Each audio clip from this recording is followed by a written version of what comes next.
ভাপার জন্য কাজু বাদাম,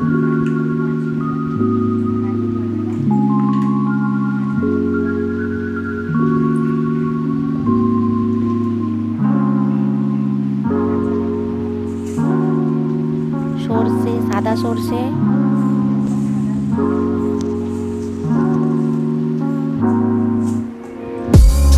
কালো সর্ষে,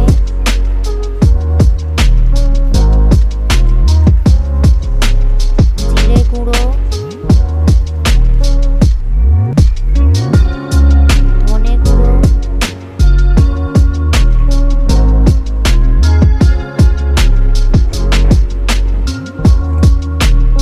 পোস্ত,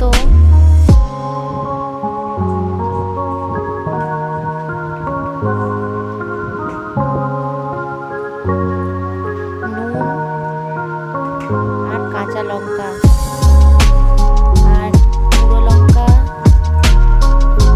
হলুদ গুঁড়ো,